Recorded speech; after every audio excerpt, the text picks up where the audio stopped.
podcast is back. This week for UFC Vegas 33, headlined by a fight between middleweight top 15s. We got Uriah Hall taking on Strickland. It's not the easiest fight card to get excited about, especially after we lost 3 fights there, but luckily Jared Gooden stepping up, take on Nicholas Stolze, saving one of those fights. Man, I'm glad to have you back, talking fights with you this week. Before I do hand it over to you, make sure to do all the liking, the subbing to the channel, all the shit we ask you guys to do every week to help us out. A little salty about last week, I'm not going to lie. Should have went heavier in some spots. Might have overvalued, some of the fighters there, but, man, just not the results that we're hoping for. No, I'm definitely glad to be back, and like you said, it's a tough week to bounce back from knowing that we were on the wrong side of the judges' scoring, and I think a lot of people felt that way. It wasn't just our bet on Kyler Phillips that kind of didn't go our way. I know a lot of people are really upset about the Macy Barber-Miranda Maverick fight. As they should be. Yeah, as they should be, as well as a couple other spots on that card. This does seem like one of those fight cards where the UFC is trying to trim some fat. A lot of these guys are either fighting for their job or they're being set up for more of a coming out party right here. Just looking back down on the last week's fight card, we have our first bet at Kyler Phillips, which is our big bet of the night. Like we said, a draw is at best. I truly think Kyler Phillips edged it out, but there could be some bias involved in that opinion. Then the Punahale Soriano bet really just got outclassed and sadly on the feet against Brendan Allen, which was a tough pill to swallow for us. Andre Ewell, we knew we were taking a stab. He had all the physical advantages that we liked, but just couldn't use it effectively.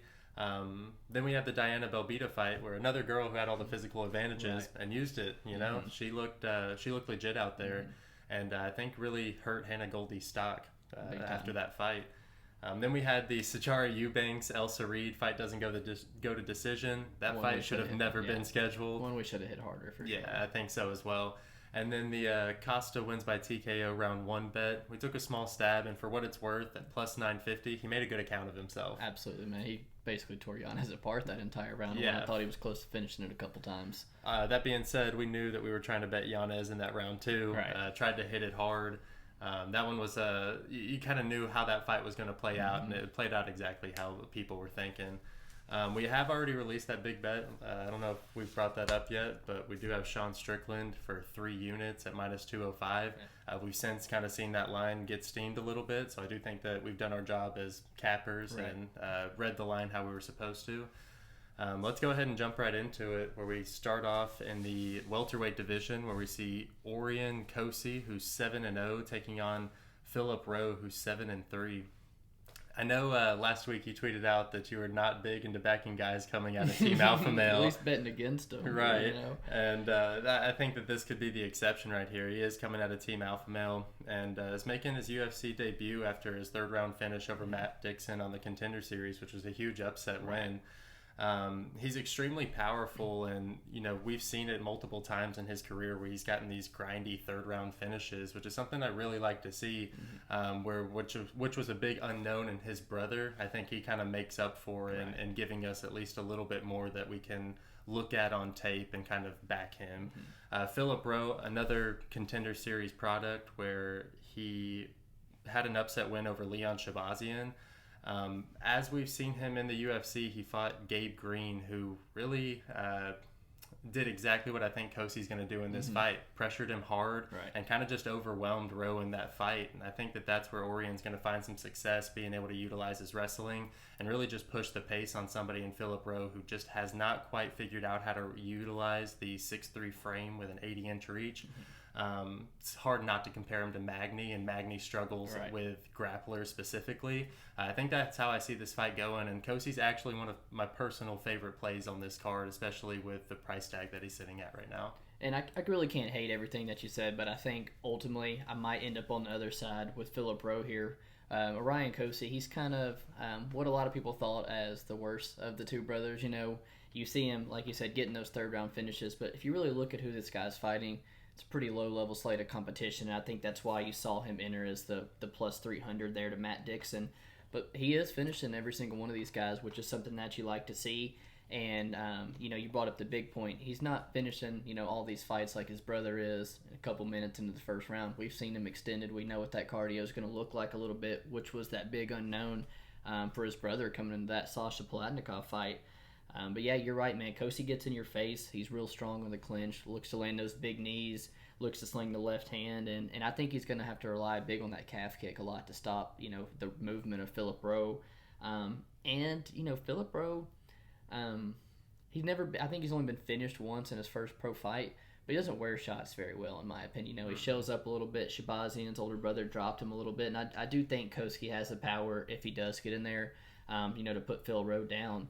Phil Rowe, training out of Fusion XL down in Florida, but also splitting time at American Top Team in Georgia.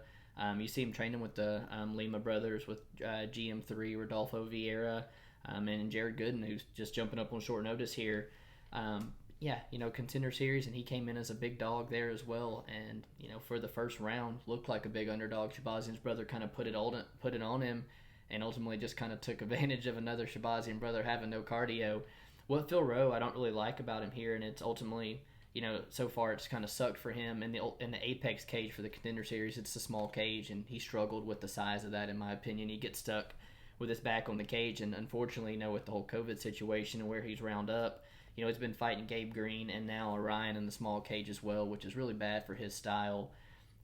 Just with his boxing, long jab, the way he works the body, and the size that he has here, he's a hard guy to hold down. The length helps him get up to his feet. He can threaten with submissions off the bottom and, get a bunch of sweeps and reverse these positions.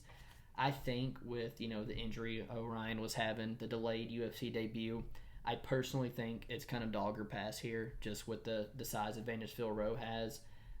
I'm probably going to say this a lot. I don't think either is the smartest bet. I'm going to go Phil Rowe, but absolutely think Orion has the potential to close the distance and land one of those shots, man. Our second fight of the night takes place in the men's bantamweight division, where we see Trevin 5-star Jones, who's 13-6, taking on Ronnie the Heat Lawrence, who's 7-1.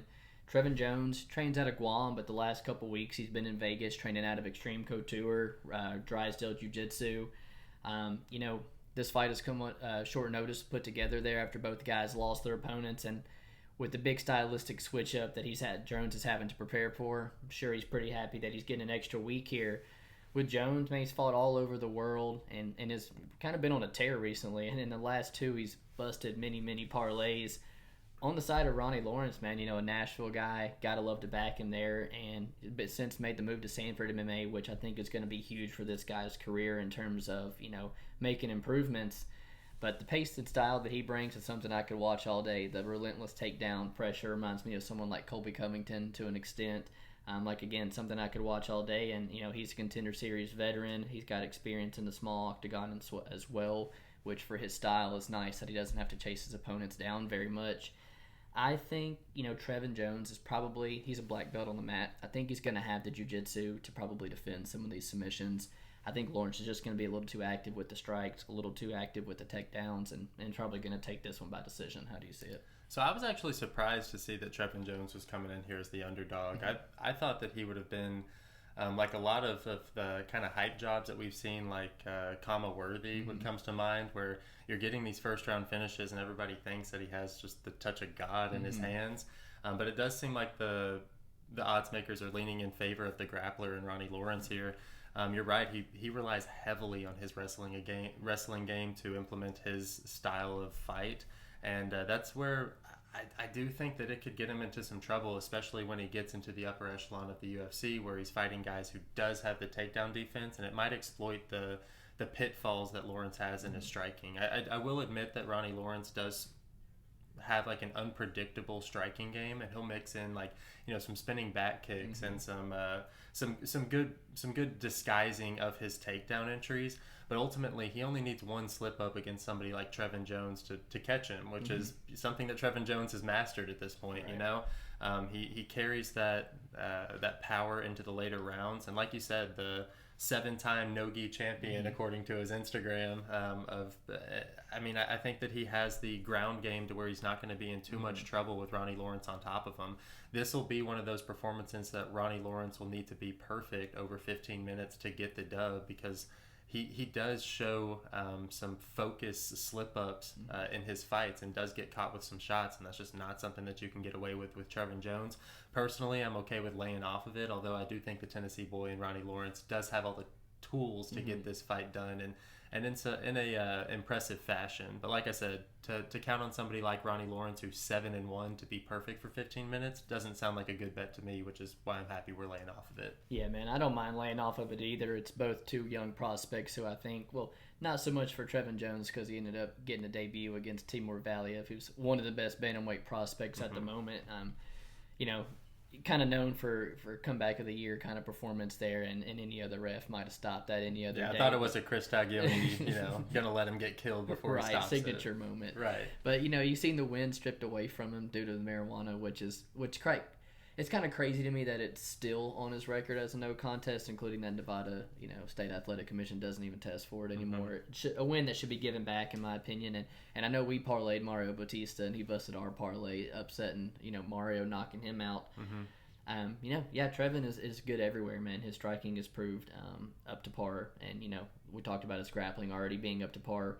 With Ronnie Lawrence, though, in the Contender Series, he's given up 4 inches of height and reach, and he's out here going 12 for 17 on takedowns against a really dangerous striker in Jose Johnson. And then the Vince Cachero, he's a minus 140, which honestly, looking back on it, seemed like the easiest minus 140 ticket price to date, as he looks like a minus 500 that entire fight.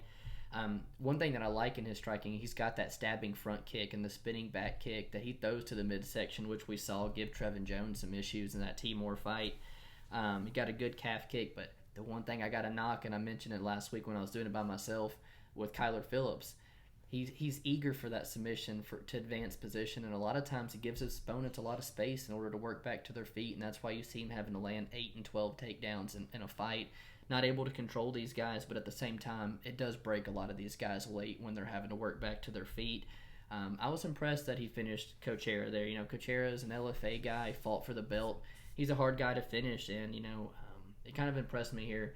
Ultimately, though, like you said, easy fight to ultimately say we're going to pass on, but I am going to go with the Tennessee boy and Ronnie Lawrence. Last thing I want to note is that Ronnie Lawrence isn't necessarily somebody who has the physical build of what I would prefer to see in an all-time grappler. Right. He is kind of like skinny, string beanie. Yeah, string beanie, and he's fighting somebody in Trevin Jones who's a purebred athlete. Yeah. The body composition of Trevin Jones versus Ronnie Lawrence is about as different as it gets, and that's kind of where I'm saying I think Ronnie Lawrence will kind of eventually hit a wall with his wrestling game being the only way that he gets these wins, and he's gonna have to prove something. Definitely okay with laying off this one. We move on to the women's strawweight, where we see Ashley the Spider Monkey Yoder, who's 8-7, taking on Jinyu Fry, who's 10-6. Ashley Yoder, she's moved to the Combat Sports Academy with Gilbert Melendez for this camp, also cross-training at Team Quest. I think she's awful, man. I'm actually super excited to fade her. This is what we were putting the casual cap on right here. And it's a tough card to pick a good fight, Yeah. Yoder, she has 4 submission wins, none of those coming in the UFC. And she's just one of those girls where I feel like she's good enough to exploit the weaknesses in lower level competition. You give like the Dern fight, for example, she's just good enough to outstrike her. Or the Granger Kondo fight, she's just good enough to outgrapple them, But her herself doesn't do either of those things well, Jinyu Frey, she's a former Invicta atomweight champion, which does give me a little bit reserve, but she's about as in shape as you could possibly get for a woman, and she's had 3 tough fights in the UFC up to this point. She's definitely shown me more as far as being able to go 5 rounds and winning the rounds that matter. Like in her last time out against Gloria De Paula, she absolutely needed that takedown in the 3rd round, and she got it, which makes me think that finally, at 36 years old, she might have figured out how to get these wins. And a 36-year-old would kind of put me in a little bit of reserve betting her, but Ashley Yoder did just get her ass whooped by a 36-year-old. Yeah. So how are you feeling?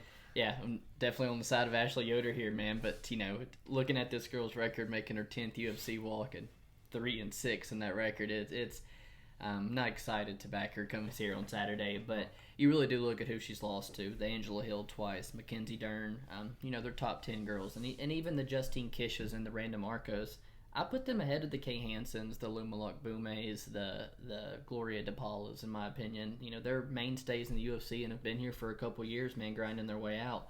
But Yoder, not really impressive in her last, couple. Lost 3 of her last 4, with the only shining moment being kind of against that Granger fight. But other than that, looking pretty bad, and looking really bad in my opinion in that rematch with Angela Hill. I think we did take a stab on her because she did land a couple takedowns in the first Angela Hill fight, and we thought she had potential to make it close. And she was a plus 350. Plus 350, and she didn't make it close whatsoever, man. Angela was able to stop those takedowns, and Ashley didn't have a lot in the gas tank and got whooped up on, if I'm going to be honest with you. But in this matchup, I do favor Ashley with the striking. She has a long jab that she likes to stay behind. I think she's going to be able to keep the range in the striking. And when Jinh Frey wants to close that distance, I trust the size and the wrestling that I've seen of Ashley to be able to defend some of those.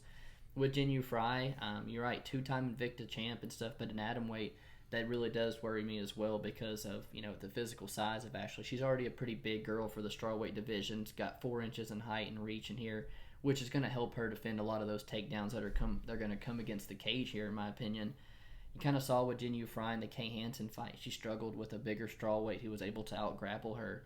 And then the Loma fight, they give her an atomweight to kind of see how she's going to fare. And man, she did not try to wrestle at all, and she ate some absolute shots from Loma in that fight, one that I thought would put a whole lot of girls away, so I'm not going to doubt Jinh Frey's toughness whatsoever. And then Gloria De Paula, she come out there in round 1, dominated with the wrestling, looked incredible. Round 2, she doesn't shoot one single takedown, and she tries to strike and ultimately, evens it up 1-1 going into the 3rd round. And you're right, you do like to see a girl, really needing that.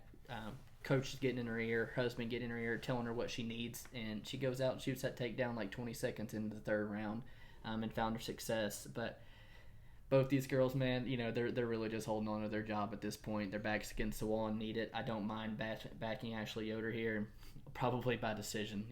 So I think that I saw Jinh Frey's 3 UFC fights a little bit differently. In that Kay Hansen fight, it's 1-1 going into the 3rd, and I think that unless Kay Hansen pulls off that armbar, the armbar, she will probably lose that fight. Jinh Frey was going back to the wheelhouse and getting her to the ground, and that fight could have gone differently if she just didn't get caught. Then the Loma Lookbingme fight. Loma's one of my higher. I'm actually pretty high on her. I know that she's a little bit undersized, but it did finally take until that 3rd round when Jinh Frey figured out, I can take her down. She's not strong enough, and she finally utilized it. Then, like you said, the Gloria De Paula fight. It's nice to see that she's finally realizing her path to victory. And a lot of these girls in the 115-pound division just can't stop it from getting to the ground. And you'll know how I feel about taller fighters in those lower weight classes. It's tough for them. You can get under their hips really easily, and Ashley Yoder is going to be at a significant strength disadvantage. I mean, Jinh Frey is 2 inches taller than Jessica Andrade, but has just as much muscle mass. Like, I think that she could do it if her coaches just tell her the right game plan. I'm excited for this one to be the casual cap right here. I think it'll be a good fight. The more we're talking about I am as well, because like we said, see the grappling exchanges going a bit different, and even though a pretty low level fight on the card, one that we'll probably be paying close attention to. Moving on, we go to the men's featherweight division where we see Danny, the Colombian Warrior Chavez, who's 11-4, taking on Kai Kamaka III, who's 8-4. Danny Chavez training at the MMA Masters. You see him in his pictures getting a lot of work with Miguel Baeza, Ilya Taporia, and Colby Covington. After what at one time was a 2-fight losing streak, bringing him to a 7-3 record, he probably wasn't anywhere on the UFC's radar. But man, this guy's grinded, went on a streak, and was dusting these guys to earn his spot into the UFC, and that success continued, man. I thought he looked really, really good in his debut against TJ Brown, and ultimately why we backed him going into that fight with Jared Gordon before Gordon shows up as a lightweight on the scales, But on the side of Kamaka, training out of one of the better gyms there in Extreme Couture in Vegas, taking this one on short notice, though, which is one thing I don't really like in this situation, but you do see him getting rounds in with really great training partners. Champ Aljamain Sterling been there a lot lately. He's the traditional fighter, Hawaiian fighter, likes to stand in there and bang with you, throws hard. But man, I think he's got his hands full with Danny Chavez here and sitting at a plus 105. I think that's something we might be looking at hitting. Yeah, I'm super happy that we're both seeing it the same way. Danny Chavez is somebody who, his cardio is something that kind of worries me, but I can say the same about Kai Kamaka. They both kind of have fast starts and then have an energy dump.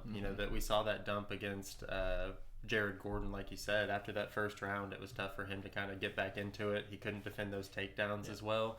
And Jared Gordon really started to exploit that takedown defense as he got more tired. One thing that's working in Chavez's favor is Kai Kamaka is not one to really shoot. Like you said, he's one of those Hawaiians that like to stand and bang. And, man, for that first round, he has one of the fastest jabs I've ever seen. Like, he really can throw that thing out there fast.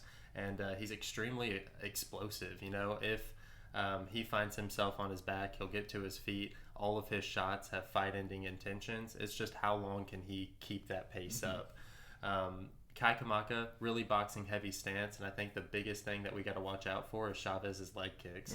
Chavez can dig into that calf, and Kai Kamaka, relying on that boxing heavy stance where he's heavy on that lead leg, could really get him in trouble in those later rounds. I think that, you know, my biggest worry for Chavez is I do think that he's a little soft in the body, and Kai Kamaka is known to work that body, as we saw in the Tony Kelly fight. So that is something that I see a path to victory for Kamaka if he can, you know, avoid getting that calf just slammed into and work the body of Chavez. I think that that's where we see the weakness in Chavez's game. But, man, if Chavez can get just a few of those early and really make Kai Kamaka think, I don't think that Kai Kamaka is ever going to get that that boxing rhythm that he needs to win his fights. And ultimately, I could see Chavez grinding out a decision here, maybe a 30-27 or a 29-28 once it gets past that first round. I think that he has the more tools to kind of win it over the judges' scorecards over 3 rounds than Kai Kamaka does. Yeah, man. And in the Jared Gordon fight, besides the whole miss weight and everything, Gordon came out with just a ton of forward pressure. That grappling style, I think, kind of made Chavez a little hesitant to throw his hands. And then it was so much forward pressure that, you know, it took away Chavez's best weapon, which was that calf kick. You know, he showed great takedown defense, but when it did get down to the mat, he showed the inefficiency to get back up. But I just don't think he's going to have the same level of wrestling coming at him if Kamaka does try to threaten with any takedown here. I do trust Danny to keep this one on the feet. And on the feet, I think he's a cleaner striker. He's able to fight, you know, going backwards if Kai's going to rush him. And you know, they've got a similar opponent here, and you know, Kai Kamaka might have should have got the nod. I know you're a little salty about it because you had to wear the hat, but you know, probably might have could have got the nod against T.J. Brown. But regardless, it was an extremely close fight, and we saw Danny Chavez go out there and really leave no questions asked in that T.J. Brown fight, showing he was a better fighter. You know, yeah, I think these guys similarly fight a whole lot alike. But in the striking and in the grappling, I just ever so slightly favor Danny Chavez in both of those areas. Really, I keep asking myself, how many times are we going to see Kai Kamaka at favored odds and then that get upset? You know, for whatever reason, the odds makers love to back him. And I think that by fight night, we'll end up seeing the lines kind of shift and Chavez will be the favorite. So I'm more than happy to take him at plus money right now. Absolutely. We move on to the lightweight division where we see Chris Grootsmeyer, who's 14-4, taking on gifted Rafael Garcia, who's 12-1. Chris Grootsmeyer, 35 going on 50, man. I mean, he's one of the oldest looking fighters I've ever seen in my life. Lauren Murphy. He's fighting out of Unico in Jacksonville, North Carolina. I know you know all the amazing fighters coming out of that camp. No, man, he's not UFC caliber at all, in my opinion. He's 35 years old, like I said, coming off of an awful fucking knockout to Alexander Hernandez. He's had a really tough run in the UFC, and his best win is coming off of a Joe Luozon, whose best days are behind him, to say the least. I know I talked about it earlier about some people getting a coming out party. Well, this is Rafael Garcia's coming out party right here. He's finally getting to make his UFC appearance on a full camp this time. He's training up there at Team Elevation with Trevor Whitman, which best camp out there probably right now. And, you know, he accepted that fight on short notice against none other than Nasrat Haqparast and made it somewhat interesting, you know. I really do think that this is a reward for taking that fight. And, man, Garcia's proven in the past that he has like legitimate wins over guys like Humberto Berdine, who I think is already levels above Chris Grootsmeyer. Now give him some time up at Team Elevation fighting somebody like Grootsmeyer. I just think that it's a recipe for disaster, and I know that we're already wanting to play Garcia inside the distance here. Yeah, man, absolutely. We'll be hopping on that for sure. Grootsmeyer comes off the Ultimate Fighter Season 22. He's eliminated by Artem Lobov in a back and forth fight, man. Chris Grootsmeyer puts on an early pace on Artem round 1, but man, anytime he steps in, Artem is just piecing this guy up. And in that second round, I mean, he gets absolutely stiffened by Artem Lobov, and that happens, I'm already not going to be a fan of you, to be honest. And then, on the finale card, he gets a win just a couple months later, and then we don't see Chris Grootsmeyer for like 2 years. And he comes back, thinks lightweight's going to be the solving issue. He gets Chaz Skelly and Davi Ramos, who just, run right through this man on the ground. And at 145, Chris Grootsmeyer already did not look physically in the best shape. At 155, continues to carry that unnecessary weight that you talk about a lot. In the Joe Lozon, I hate discrediting any fighter's win. I do. He looked good, man. He was able to grab Lozon's hands, push him away, land the nice elbows, cut him up. But Joe Lozon, what I'm kind of getting at, he looked off that night, in my opinion. And I think if you run that fight back, it's much different.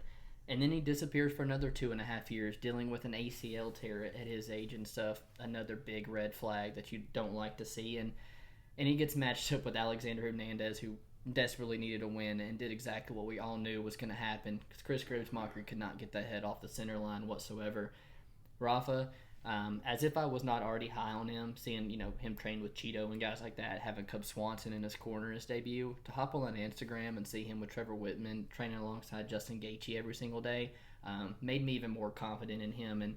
And to go back and watch that Nasrat Haqparast fight again, it's the biggest layoff of Rafa's career due to the whole COVID-19 stuff. He's off for over a year, and that's just a tall task for any debuting fighter regardless. Nasrat would be in absolute prison for what he would do to Chris Grootsmeyer if they fought. For Rafa, man, undefeated prior to that, finished 9 of his 12 wins, majority by submission, a few on the feet.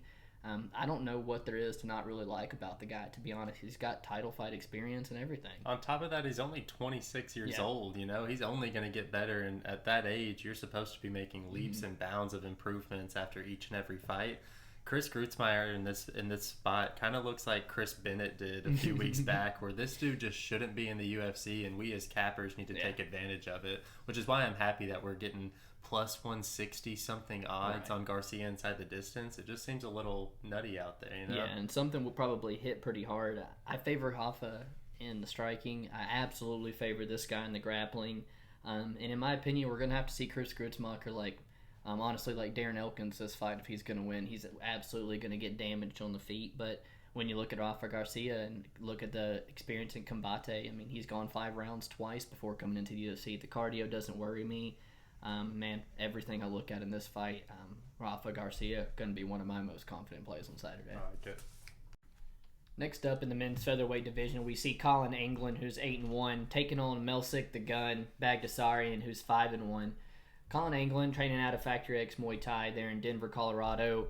Him and Bagdasaryan both just got their Contender Series contract this very past year on Dana White's Contender Series, and to be honest with you, I was quite surprised that they matched him up right away. You typically don't see that in between prospects coming off the show. With Colin, the later the fight goes, you do got to favor him, especially with the wrestling, the jiu-jitsu, especially if he's able to mix that in, early.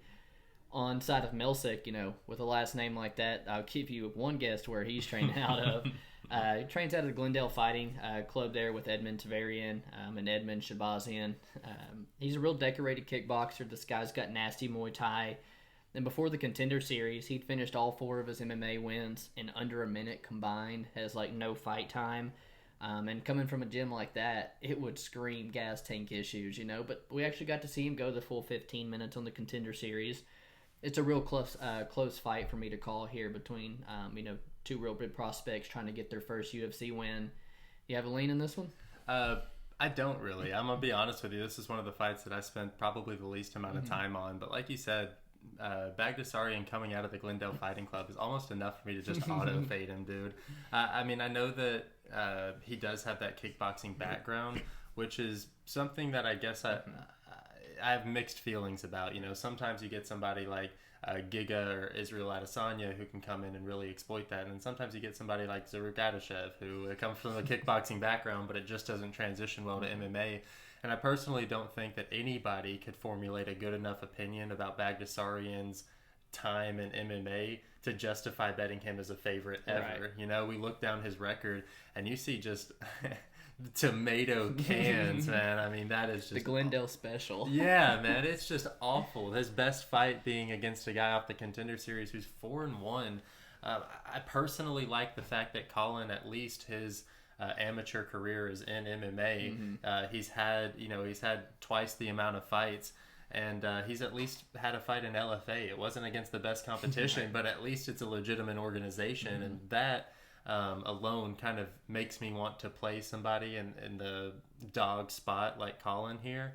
But ultimately, I personally don't think that it'd be a smart play for any capper to put their name behind a play here. Yeah, and I'm right there with you, man. With Bagdasarian and that Contender Series fight, the pressure he comes out with in round one, it's flat out insane.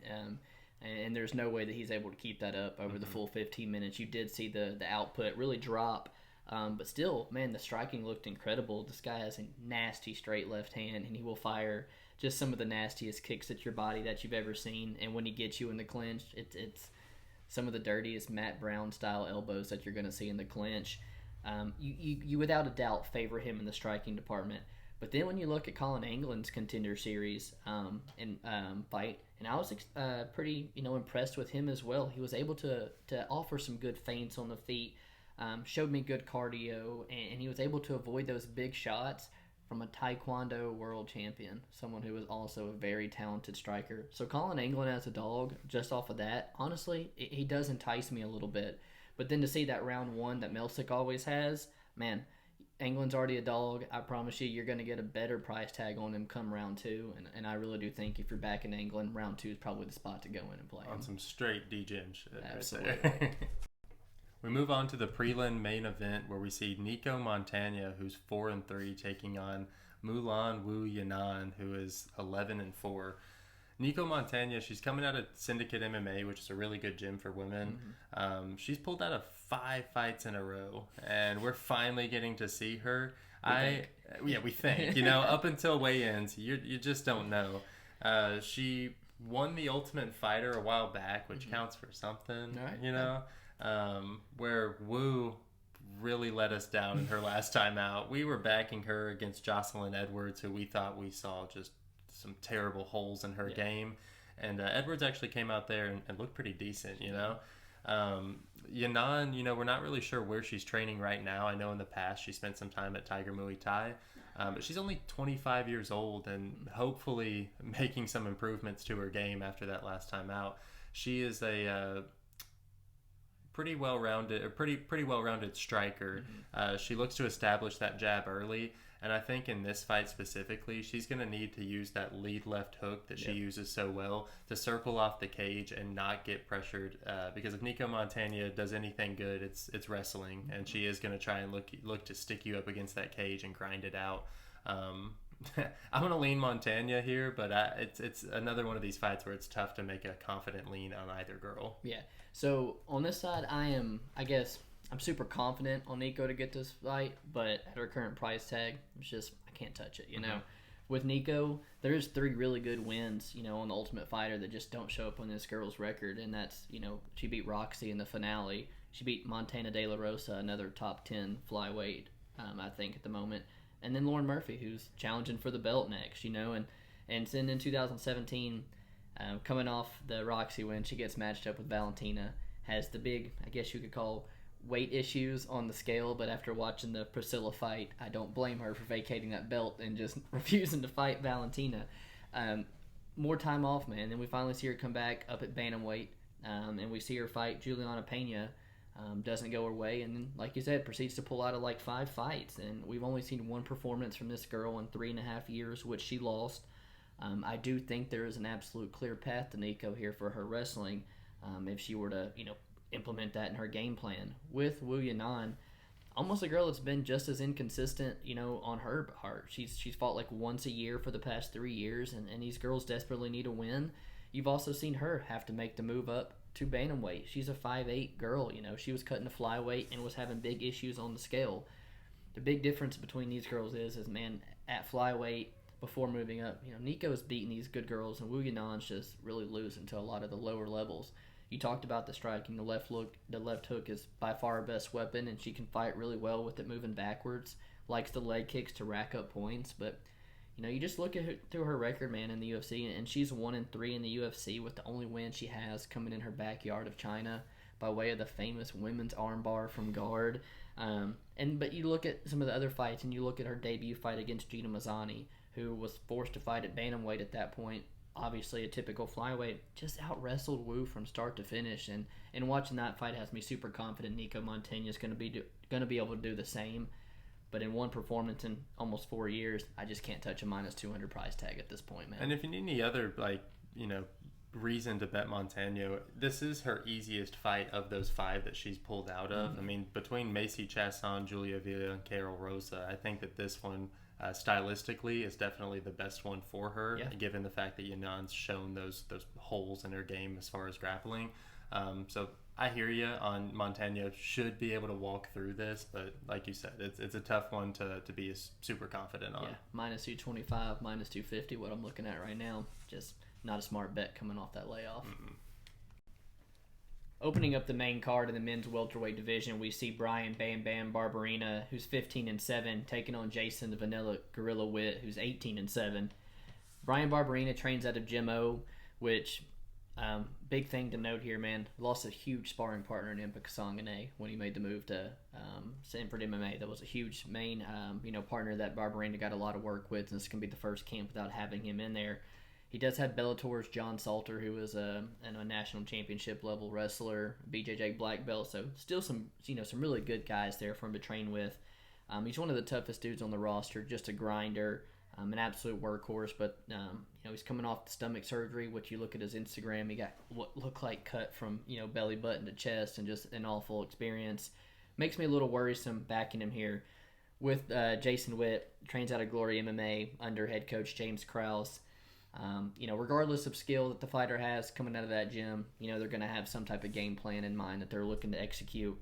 His UFC career, it's really been all over the place, man. From an absolute battering of Cole Williams to getting knocked out twice with the first punch he gets hit with. I think, obviously, he's going to probably come out here and try to wrestle Barbarina. I think he's going to have an extremely hard time holding Barbarina down, though.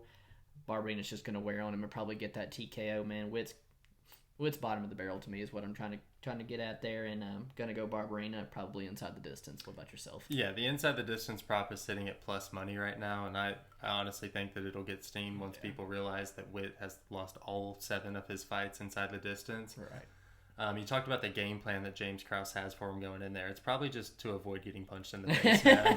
He's fucking awful. I mean, I know that you said he's just not that caliber. Yeah. And right here, he's fighting for his job. You can't get knocked out with, like you said, the first punch of fights twice in a row, or twice in the UFC, and expect to have a lengthy career there. Brian Barbarina, he's known for his durability, which is something that, one, I like in this fight, but I also tend to fade in a lot of the other fights.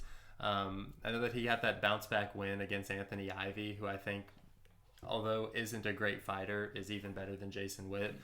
You talked about Barbarina's get-up game. That's something that I do think that he can utilize here. Jason Witt's somebody who I think gas tank-wise will start to slow down as the fight continues. And as long as Barbarina can stand back up, that's more and more opportunities for Jason Witt to get punched in the face. And I think that TKO prop, or just the inside the distance prop at plus 100, is the play to make, because trying to back Barbarina, somebody who does rely on his chin, at a minus 250 just doesn't sound like a smart play to me. So I'm more than happy to try and get some plus money on this fight if we do decide to dip into it a little bit. Barbarina's UFC career hasn't been as successful as he's probably liked it to be. You look at who this guy's been matched up with. He's been matched up with 3 of the top 6 welterweights. He's fought Edwards, Luque, Colby Covington. I mean, how can you get a win streak going when you're fighting a top 6 welterweight every other fight of your career in the UFC?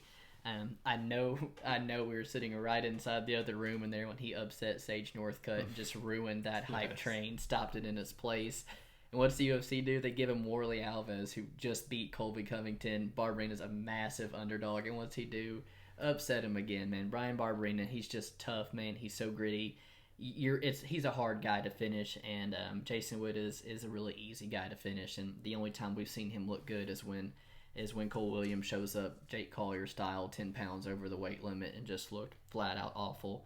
Yeah, pretty confident on Barbarina at the money line, bit untouchable, but to get plus money on inside the distance, I like that play for sure. Moving on to the flyweight division, we see Ryan Babyface Benoit, who's 10-7, taking on Zaruk Adashev, who's 3-3. Ryan Benoit, he's 3-5 since entering the UFC in 2013, with his last loss coming to Tim Elliott, and really it was the output that lost him the fight. His takedown defense looked pretty good, and he looked like he was throwing harder than ever, but it's a tough opponent to try and come back against, knowing that you have all these problems with your takedown defense. Fighting somebody who would like Tim Elliott, who will spam it, is a tough matchup to come back to. Ryan Benoit, he hasn't a great. I personally think his stand-up game is where he shines more than anything. I know in recent years he hasn't really gone to that grappling style attack, and from what we've seen in the stand-up, he's extremely powerful, has a great, amazing step-off left high kick that he KO'd Mokhtarian with and almost caught Tim Elliott with as well. But he is fighting somebody who has an extensive kickboxing background. He was 16-3 whenever he was kickboxing, but it just hasn't really transitioned well into the MMA striking. I will say that I think we got a little bit overzealous after watching Tyson Nam TKO him in that first round, trying to fade him hard on that Sumo Darji fight, and it just didn't really pan out for us. If there's anything that we can say, he is tough, and I think that ultimately that could get us in trouble, get anybody in trouble trying to take Benoit inside the distance or something, and it's a lower weight class, so Benoit sitting at a minus 135-ish range, I think that that's probably the play to make, although we're talking about a 10-7 guy and a 3-3 guy. It's tough. It's again a theme of the card. It's tough to have a good opinion about any of these fights. But I do lean Ryan Benoit here. Yeah, and I do as well. This fight was booked just about 2 months ago, and we had a play on Ryan Benoit fall apart when he had the weight cutting issues. Curious. I don't necessarily think it's going to hinder this performance at all, but it does make me almost want to see him on that scale before I do drop a couple unit or so on him. He trains out of Gracie Gym there in Dallas, Texas. Looks to, be implementing a lot of grappling into his game plan for this fight, which I do think will probably be smart on his behalf. Ryan Benoit, you knock him for the 10-7 record. It's like you're looking at Ashley Yoder's record or something, But he's fought decent competition, man. He's been in there with 2 world champions, a split decision with Brandon Moreno. He's finished the Bellator bantamweight champion and Sergio Pettis in the second round. On the feet, he's got good boxing. He's got a good left hook, fights with a very, very good jab. And you talk about the left high kick he has, it's exact opposite side, but just like Robert Whittaker's, the way he sets it up. And it's one of his best shots. With Zaruk, he's been training out of New Jersey under Mark Henry, been working a lot with Timur Valiev. So I do think he's implementing improvements into his game, but man, still extremely super green. He went into Bellator after losing his first professional fight. Bellator picks him up. He goes 3-0 there with 2 knockouts. Bellator still doesn't even sign him back. They still don't want him. He sits on the shelf for about a year or so before stepping up on short notice, funny enough, for Ryan Benoit to take on Tyson Nam. He misses the bantamweight limit at like 138 pounds. Gets knocked out with the first punch, and that's where I noticed that striking defense that you brought up. He's used to the glory, big old 14-ounce gloves, and he uses them as almost a parry, as a block, and the 4-ounce shots, man, or 4-ounce gloves, they're going to slip through, and that's exactly what we saw with Tyson Nam. And you're right, we thought that Mudarji TKO was going to be easy money, and I'll be damned if he doesn't show up looking like a new human being and in great physical shape and wins the damn first round on 2 of the judges' scorecards. I knew our bet was basically done from the first time I saw him step in the cage. He's got a good left hand and stuff. He's just super inexperienced. I do favor Benoit, actually, in MMA striking as well. But I see a lot of people talking about the ground advantage he's going to have. And I do see it, but we're banking on a guy who's not had a submission since 2012. He's not won a damn fight since 2017, and then his only takedown he's landed in his last 6 was counted when Tim Elliott more or less pulled guillotine. So, to think that Ryan Benoit is going to come out here and shoot, it's shown me nothing in the past to think but he's also not fighting someone who is green on the ground as Adashev and being a brown belt in jiu-jitsu. Benoit's going to have the clear path to victory if he just implements it in his game plan, in my opinion. And, as I looked at his record, man, we're talking about a guy who's got a loss to Anthony Burchak and Alateng Haley. It's tough, man. Yeah. It's tough that we're having to try and find these spots on a card where it is so many low-level fights, but we are so eager to bet on everything. This is another one where it's like, I think if we bet him and he wins, great, but if we bet him and he loses, we'd be kicking ourselves in the ass. So I don't know. Right now I'm undecided, but I wouldn't mind looking after the weigh-ins. Yeah, I think that's the biggest thing for Benoit is how he's going to look on that scale after he didn't look good just 2 months ago. If he were to show up looking really good, I do favor him, and at this price tag, might regret it even more if we pass up. Yeah. Moving on, we're in the men's bantamweight division where we see Quing Ho Kang, who's 17-8, taking on Rani Yahya, who's 27-10-1. Kang trained at a Team Mad in South Korea. He's actually been a part of the UFC all the way back since 2013. This guy debuted when the UFC was on Fuel TV.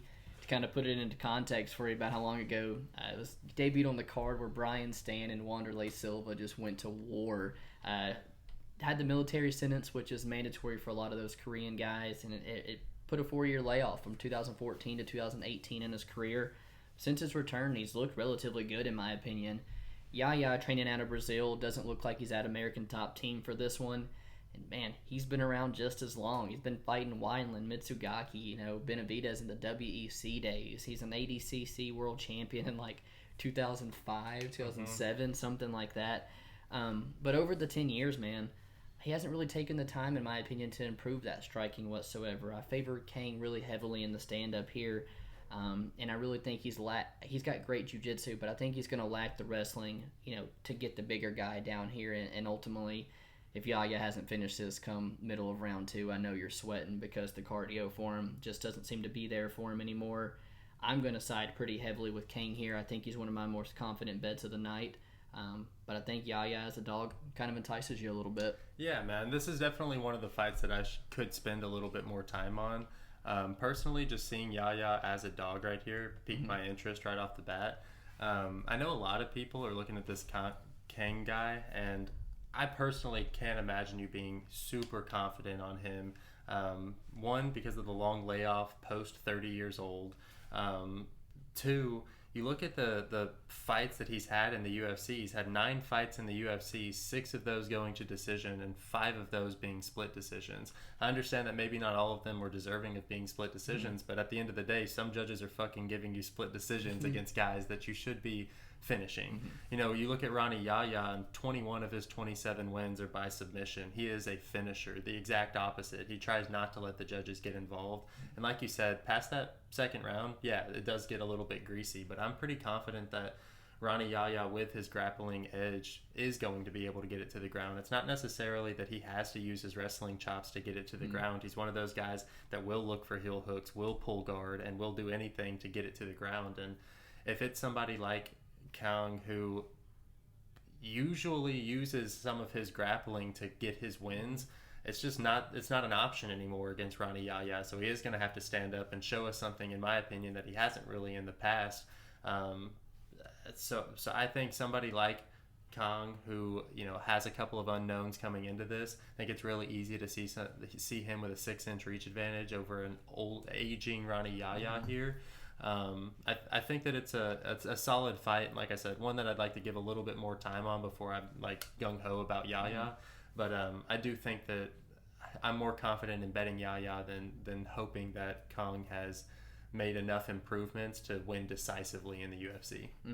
I get all where you're coming from. These guys are nowhere on the grappling level of Rani Yahya, but he is submitting Ishihara in round 1. He's taken Brandon Davis to school in some of the wrestling, who's a 145er, coming down to 35, and then the Ping Yang Lu fight. That is one of the worst split decisions I've ever seen. The dude Kang absolutely dominates this guy in every bit of the grappling. His jab is so sharp, and he's massive for bantamweight. I think he's going to have a massive strength advantage. Yahya is gonna have to Ryan Hall this for me in order to get it to the ground. He's gonna have to flop to the back, pull the Imanari roll, and if there's someone that can do it, I guess there is him, because he's one-dimensional as can be, but where he's good, he's damn good. I just got to think, I got to go with the younger, more physically fit guy that I think is going to be able to defend off these takedowns, keep it on the feet, where I feel like he's the better striker.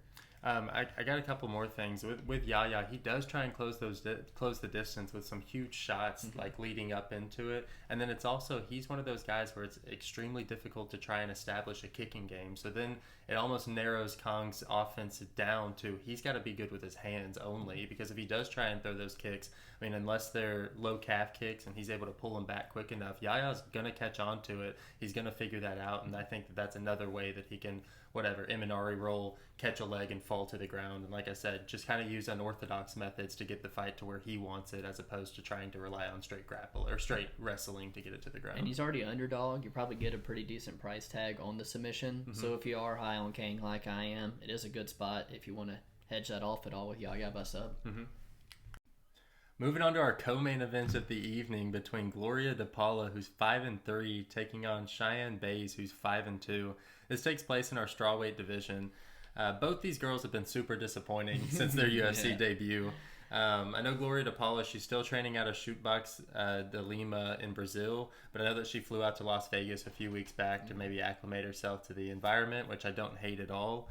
In her last fight against Jinh Yu Frey, and she had figured out how to beat Jinh Yu Frey in the second round, and just gave up a takedown in that third round that honestly came really, really easily to Jinh Yu Frey. It didn't even really shoot that hard, and Gloria just wound up on her back. And I think that maybe at 26 years old, the fight IQ just isn't there for Gloria, because it does look like she has the physical aspects to her game that would make her successful. Cheyenne Bays, very marketable, and again, she's getting a favorable matchup stylistically, but man, dude, she's known for her grappling, and you get out grappled by Bunny Ruiz the same way over and over and over again.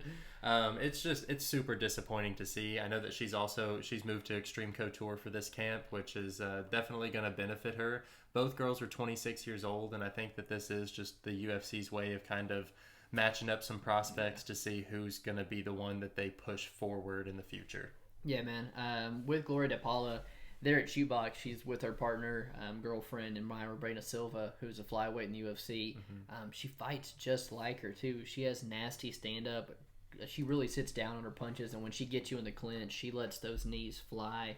She got her contract on the Contender Series the same night Cheyenne Bai's husband got his Contender Series contract. So she's probably been in there, seen the girl fight before, and she looked really good. And that's why we saw her come in as the -200 favorite against Jinh Yu Frey. And from round one, when you saw she didn't know how to get off her back, she really didn't look like the favorite at all in that fight. Come round two, Jinh Yu Frey didn't shoot once, like we talked about. So it was an even matchup on the feet where we saw De Paula get the better of her, but ultimately come round three, like you said, one of the easiest takedowns that I've seen come yet. And we figure out she just can't get off her back yet again. And typically, the women, she got a 5-3 record. When you look at the women's Brazilian regional scene, it's typically pretty low level. But the two girls she's lost to, man, are Isabel De Padua and Ariane Carniolosi, two girls who have made it to the UFC already. So, surprisingly, she's fighting pretty difficult competition. It's that inability to defend a takedown that really has me worried here. With Cheyenne Bai's Contender Series veteran as well, got the contract over Hillary Rose. Really found the home for her jab, her leg kicks, and really just stuffed any level change Hillary Rose had to throw at her. But in that debut, I know she ruined so many nights as the -300 favorite, losing to the short notice Bunny Ruiz. And I don't know if it was, JP getting knocked out earlier in the night. She just wasn't in the right headspace. But you're right, man. The inability to defend that one single head throw, it's going to keep me away from Cheyenne Bai's, especially as a massive favorite here. I think this is a really tough fight to cap. I think if you want to look at value-wise, it is probably on Gloria. But Cheyenne Bai's, her husband is a very, very good wrestler. She's grinding that in the gym with him, at home with him all the time. And then I also see, I think she's got the advantage in the wrestling. But then I see the way Bunny Ruiz treated her in the grappling and in the clinch situations. It's just an ultimate pass for me. And hopefully they rearrange this fight card, and this isn't our co-main event, if you want my honest opinion. Yeah, man, this is really, it speaks to the level of this card, having this at co-main. It's a tough one to see, but like I said, it'll be the future of the UFC prospect for the 115-pound division, because both these girls do have the tools to do it. They just need to figure out who's better. Yeah, and Gloria De Paula is going to have that 4.5-inch reach advantage, a couple inches in size. She's a big straw weight, so Cheyenne might not have the same success with the wrestling as little tank Jinu Fry had. Right. So again, screams ultimate pass for me. Pretty low level fight to be in the position it's at. Mm-hmm. Our main event of the evening is in the middleweight division, where we see the number 8 Uriah Primetime Hall, who's 17-9, taking on the number 11 Sean Tarzan Strickland, who's 23-3. Uriah Hall typically out of Fortis MMA, but it does look like he's been training over at Extreme Couture some for this camp. Comes off the Ultimate Fighter there, and a couple highlight reel knockouts, the spinning back kick in particular. This guy's kind of hailed as the next Anderson Silva coming off that show. This guy has so much hype, a very diverse set of striking. But, man, my biggest knock on Uriah Hall is the dude just doesn't throw. He just doesn't let his hands go whatsoever.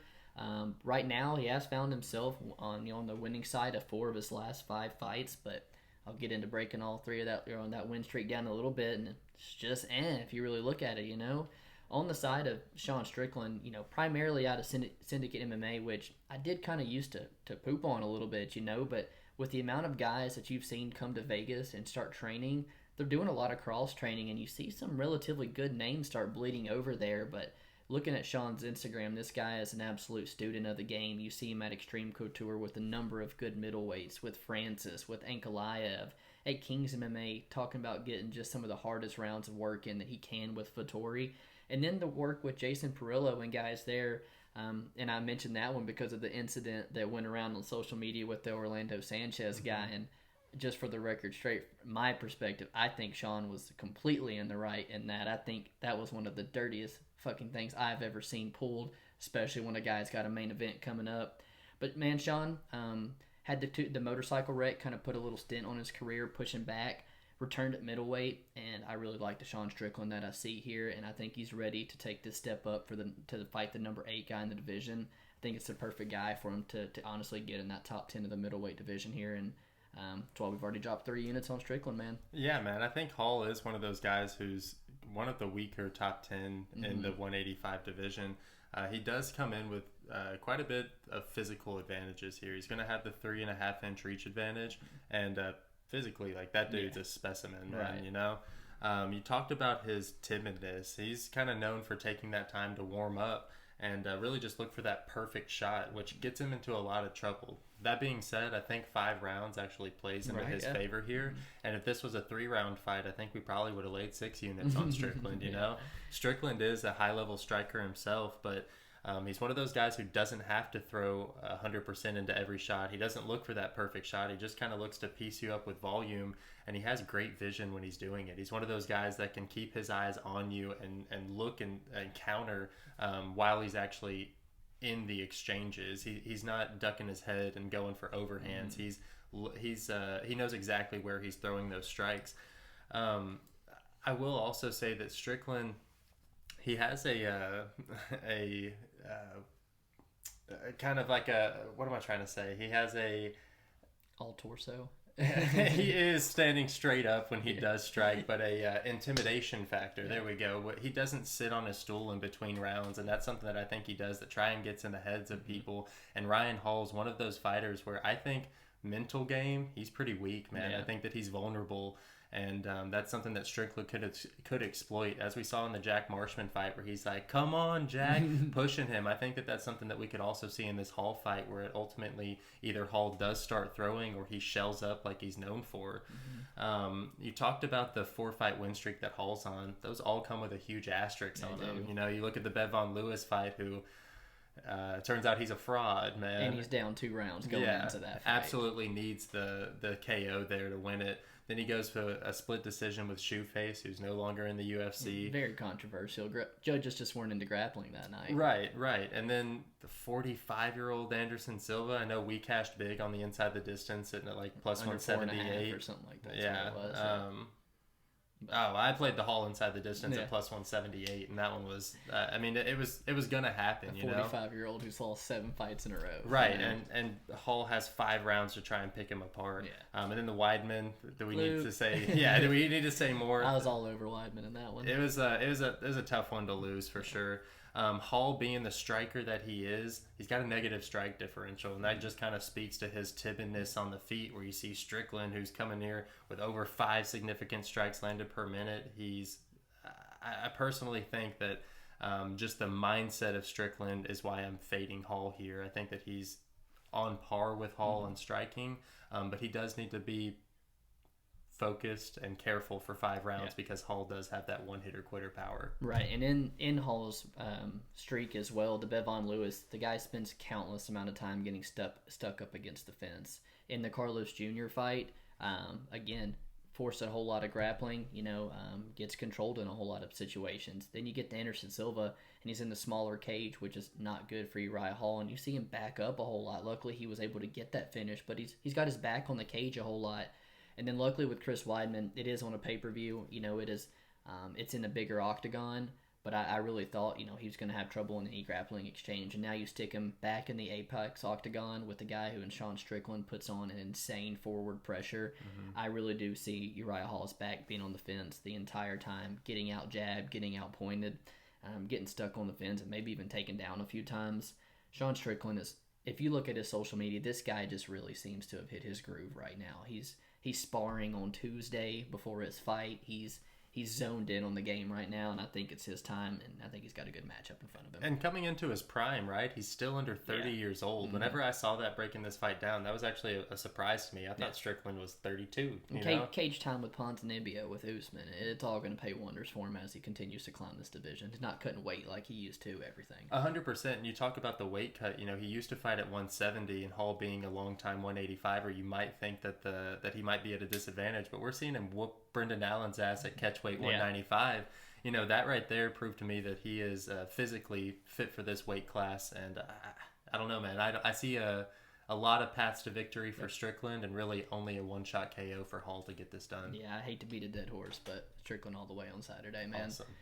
Concludes our breakdown of what I think is only 12 fights. Maybe there's 13. I know we didn't break down the good and then the Stolze fight, just kind of thrown on us last minute. Mm-hmm. Casual cap, we're going to go with Yoder and Frey. Real toss-up fight. I know we think the grappling exchanges are going to go a bit different, so it does have a bit of an exciting aspect to it, even though it's a pretty low-level fight. But if you had to pick a fight throughout the whole card, what's one the fans should pay most attention to? It's going to be that Danny Chavez versus Kai Kamaka 3 fight. I think that one's... You're going to have fireworks, and that first round's going to be absolutely insane.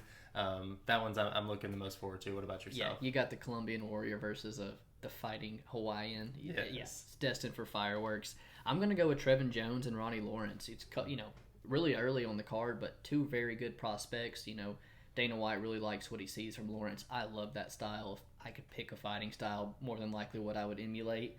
And Trevin Jones has just been the upset king lately, cashing those underdog tickets, and it's going to be an extremely fun fight. Not to mention a Tennessee boy, so we love watching Ronnie Lawrence perform. For What's sure. a fighter? Everybody needs to pay attention for. A fighter to watch, it's got to be Nico Montana. Can't hate it. Five fights that she's been pulled out of, and finally we get to see her back in the octagon. Let's hope we can see her continue that Ultimate Fighter momentum. But who knows? I know that last loss to Juliana Pena. Juliana Pena is about to fight for a title. Right. It's not something that you should hang your head about. So I do think that she has all the potential to come in here and really whoop ass, but that's a lot of what ifs. What about yourself? This one was tricky for me, and I went with Melsik Bagdasaryan. I think, the value, especially after round 1 live betting England is there. But what I see from Melsik, especially in round 1, this guy's an extremely talented kickboxer and extremely fun to watch. Like Edmund, he goes out there and gets a couple quick finishes. They'll put a lot of stock into him early and try to climb him through the rankings. I think he's someone you at least should keep an eye on. The best underdog for me, maybe not going to be an underdog much longer. He's only sitting at like a plus 105. We're going to go ahead and release a little play on Danny Chavez there.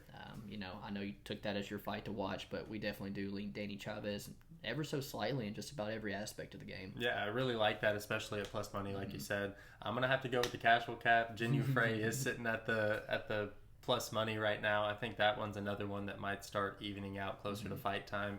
But that'll be my underdog. Yeah, and best bet. Best bet's going to be Sean Strickland. I know we already released the heavy play on it. Like we said, this is a three-round fight. We're doubling that bet. Yeah.